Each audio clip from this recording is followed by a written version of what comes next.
Once you are real, you can't become unreal again. It lasts for always.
Good afternoon.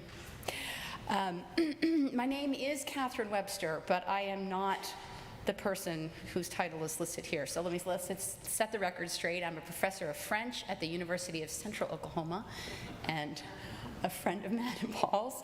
And I can just picture Paul up here wearing a blue robe with me, singing in the choir. So. Paul Louis Paris of Oklahoma City was born to Leo Paris and Orrin Goodwin Paris in Independence, Missouri on November 20th, 1947. He passed away at home on August 28th, 2022. He was graduated from William Crispin High School with honors in 1964, and he earned his Bachelor of Arts in Music from Oklahoma Baptist University in 1969, and his Master of Arts in Counseling from the University of Missouri, Kansas City campus in 1974. He met the love of his life, Matt McNeil, in 1994. He was fluent in sign language and worked with hearing impaired clients in the Florida legal system before moving to Oklahoma and working for both America Online and AT&T. He retired in 2013. Paul and Matt were married here in this church on their 20th anniversary in 2014, just 4 days after marriage equality became the law of the land in Oklahoma. He is survived by his husband of 28 years, Matt McNeil, sister Jana, brother-in-law Michael, brother Nick, sister-in-law Marilyn, cousins, nieces, and nephews. He loved cooking, baking, dancing.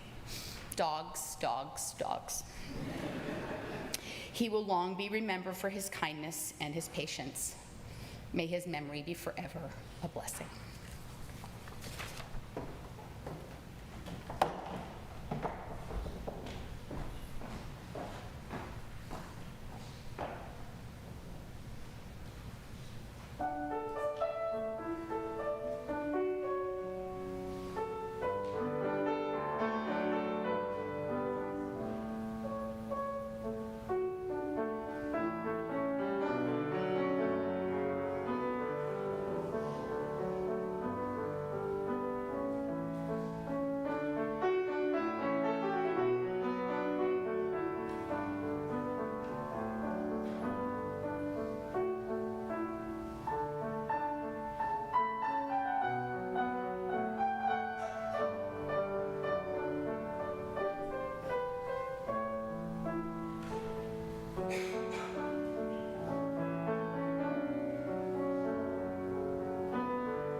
If you knew Paul, you knew that Paul was a great joke teller and a storyteller and could really hold a room when he wanted to.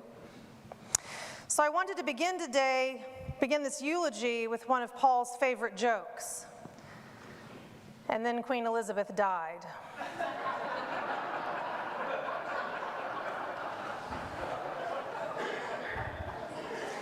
Which is just one more reason why this joke would be completely inappropriate for me to tell. How many of you know this joke that he loved to tell in a high-pitched voice with a British accent? Look around the room at those people with their hands up, because if you want to know this joke, you're going to have to ask them way later, not me. So now that you've had a good chuckle on Paul's behalf, let me tell you a little bit about what I learned about Paul's living and loving for nearly 75 years. Paul grew up with two siblings in Missouri. Nick, who was much older than Jana, who was born when Paul was just 12. His mother, who was raised a Missouri Baptist, and his father, an Italian Catholic. He came out in the wash. His mom worked at Howard Johnson's Hotel, and Paul would tell the story of his mother often having had the opportunity to serve the Truman family with distinction. Paul learned early the value of serving others. Since Paul's illness, Matt heard from a childhood friend who attributes her survival of her childhood and abusive family situation to Paul and Nick stepping up and stepping in as a safe and steady big brother figures. Paul's service extended well beyond just his childhood, though. Whether Paul was driving Miss Daisy,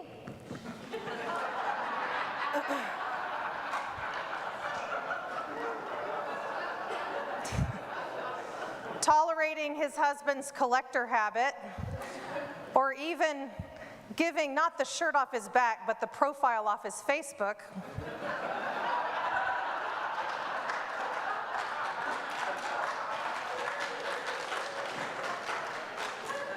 Paul had a servant's heart.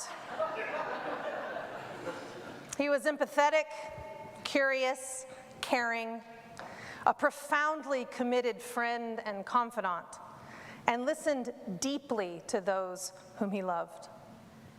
Paul believed that it is not hard to change the world through random acts of kindness.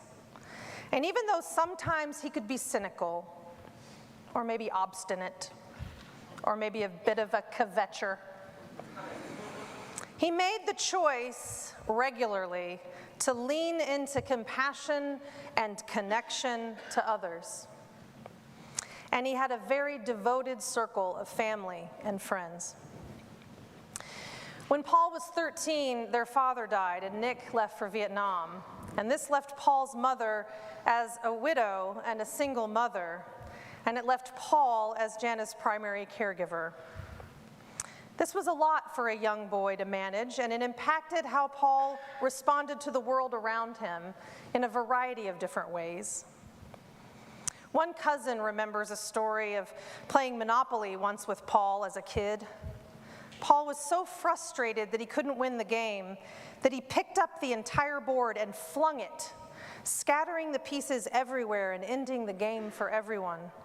And then he got up and quietly walked out of the room, leaving the cousin and their sister to pick up the pieces. But over the years, Paul spent a lot of time feeling responsible for others and picking up the pieces of the situations that he encountered. Sometimes he handled it better than other times. But later on, this transitioned into Paul being thorough and meticulous and wanting everything and everyone to be taken care of. He shared his home, his food, his money, his Belgian beer, maybe, and most precisely, his time. Paul was very musically gifted, but he didn't like to practice. He just wanted to play what he wanted to play. Nick said that as early as 4 years old, Paul would place his hand on the radio and bounce to the vibrations of the music. His first recital was at age 8. He played the song Falling Water, but made sure that everyone knew that it was not his choice. Jana remembers when they were young, Paul would play the piano that they had in their home. Their home at the time was a 2-room bungalow, and both boys shared the attic that had been converted into a bedroom that only had room for 2 twin beds and a piano. There was an organ downstairs as well, but Paul loved to escape over to his grandmother's house nearby and play her pump organ. Grandma Orrin loved Paul playing her favorite hymns for her while all the cousins sat around watching and listening. Jana remembers one specific time when he went into his grandmother's house unannounced via the side porch and saw his grandmother just getting out of the bath and stepping into the hallway. This was so startling to Paul that he told Jana, "There are just some things you can't ever unsee."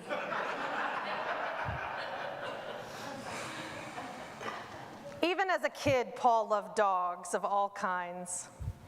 He loved dogs and his friends' dogs and their friends' dogs, and everyone's dogs were treated as family. Paul fostered and owned many beloved dogs over his lifetime. There were so many: Rags, Ella Fitzgerald, Cleo Lane, Raleigh, Happy, Coco, Trixie, Peanut, Stewie, Stella, and on. If maybe there's some you want to name. But so many short-term fosters that there really just are too many to name. He had a way of picking up strays, helping them, and setting them free. At 18, Paul left home and went to college in Arkansas, and then on to Dallas, went to Bright Divinity. Later, Paul studied at OBU, where he graduated from the music program. Around 20, Paul met his lifelong friend, Reverend Dr. Richard Ward. It was in 1967 when they met, and Paul and Richard would joke much later that they met the same year that their current spouses were born.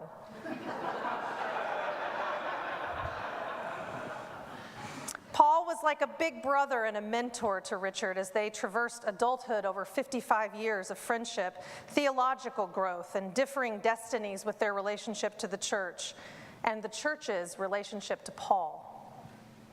Richard affectionately called Paul Uncle Paul because before Paul came out, he dated Richard's younger aunt, and the boys used to daydream of Paul becoming Richard's uncle. Religiously, Paul landed on the science, rationalist, Jeffersonian, Unitarian side of things, and for a time sang in the choir here at First Unitarian, and was also an occasional accompanist and played music. He would go on to receive his master's in counseling from U-Missouri, Kansas campus. It was there where he met another longtime friend, Elaine Becchio, who was a choir director at a Presbyterian church in the 70s. Elaine loved Paul and actually came on to Paul with every intention of dating him.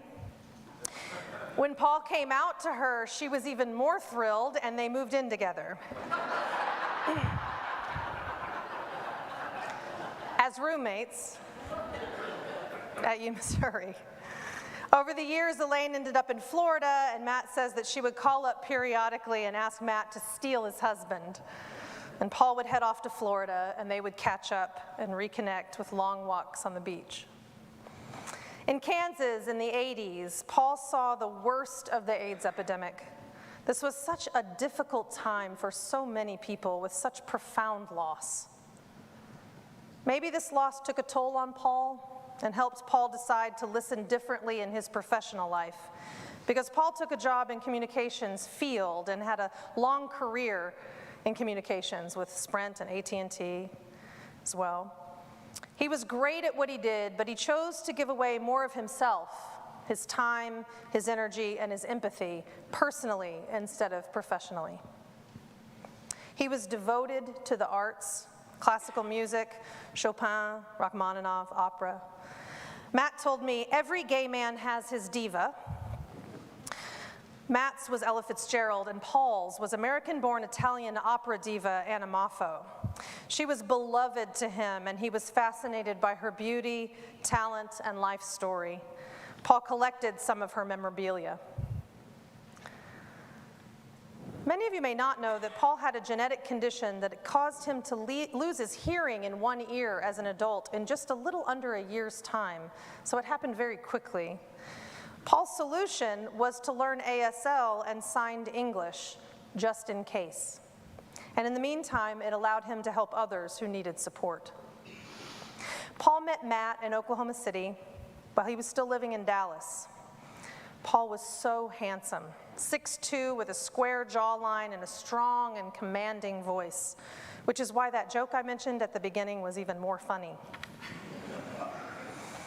Matt was smitten by this man who was loved by so many. They dated long distance for a while and eventually decided to combine forces in Oklahoma City, so Paul moved here in 1995. They bought their 1937 house on 26th Street in 1999 and made it their home. Matt and Paul were a fixture couple in the LGBTQ Oklahoma City community. I imagine them like a mixture of all the characters of the Golden Girls. I'll let you decide which characters go to whom and at which times. Paul was more introverted and Matt more extroverted, but that didn't mean that Paul didn't have opinions. He just sometimes made space for Matt to express them for them both. And sometimes not. They would host people and dogs and people with their dogs, and there was always food and laughter and music and jokes and conversation. One thing Paul and Matt did not always agree on, though, was television. As bubblegum entertainment, Paul would watch The X-Files alone, and Lorik's Welk as well. Matt and Paul would later watch the film A Dog's Life more than any other movie they'd seen together. Paul found his way to walk in this world much like the lessons learned in A Dog's Life. Have fun, obviously. Whenever possible, find someone to save and save them. Lick the ones you love. Don't get all sad-faced about what happened and scrunchy-faced about what could. Just be here now. Paul retired sometime around 2013, 2014, began working with Matt in the estate sale business more frequently. And then, of course, as we heard, they were the first legally married gay couple in this church. Gay marriage became legal on June 26th, and they were married that very week, their 20th anniversary. It was also that same year that they bought the 420 square foot cabin near Eureka Springs on a private lake that has brought them so much joy. But it was not long ago that Paul had a stroke, and it took a toll on his body. It paralyzed his left leg. Physical therapy was arduous and painful and difficult. Soon after, he was diagnosed with cancer on his jawline that eventually moved to his brain. After one radiation treatment, Paul was clear that this was not how he wanted to end his story. He refused treatment and told Matt that he wanted to die at home. Matt went into action, and Paul came home with support. Paul and Matt chose to love each other in the fullest expression of that love by serving as a witness to that love to the end. Today, as I was finalizing the service, I couldn't shake this story about my own daughter that at the time was so profound and today feels like a gift to tell. We were under a country road that night sky in my convertible when she was about 4 years old, and I pulled over and said, "Isn't the sky beautiful?" And she said, "Ooh, yes, Mama." I said, "Even where there's darkness between the stars, there's still billions and billions of stars. They're there, but the light just hasn't reached us yet." She looked up at awe in the sky. And I said, "And we're made up of that very same material that makes up all those stars. So we're basically made of stardust." And without a beat, she turned to me with her curly Shirley Temple hair bouncing, nodded and said, "And love glue." Yes, baby girl, of course. And love glue. Matt and Paul had love glue. Matt picked out a headstone for Paul. Fittingly, it will likely be the largest granite obelisk in the cemetery.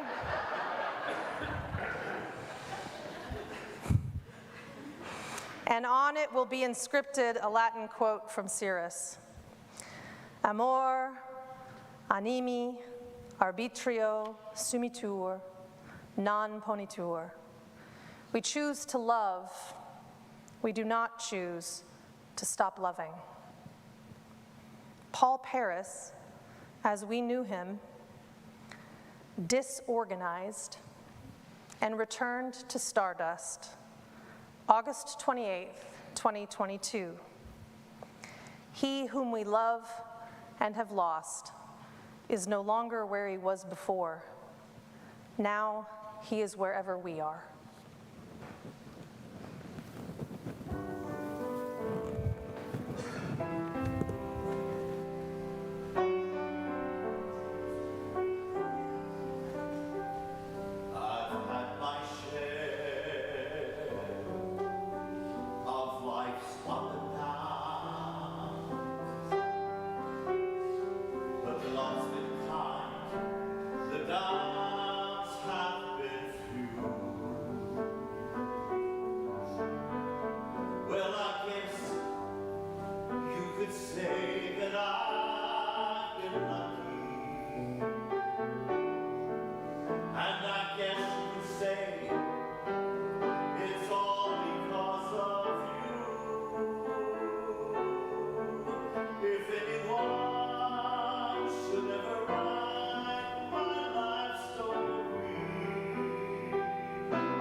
Now may he rest in peace, for his eyes have seen a glory.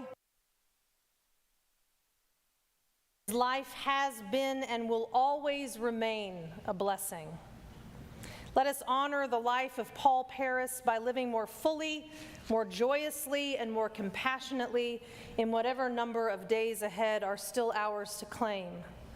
And as you leave this sanctuary of memory and hope, go in peace, And may you be comforted by the resilience and the beauty and the love in this world that persists always. I'm going to ask that the congregation remain seated. The reception will be following in Daniel Hall through these doors, and the family I'll be escorting out that direction, where there will be a slideshow presentation, there'll be food, a receiving line, an opportunity to sign the guest book if you have not done so far. And I have been asked by the church administrator to let you know that if you are parked in a way that has blocked cars, that before you go that way, if you could move your vehicle, there's some people who are trying to get around the building. And so with that, go and be blessed and be a blessing.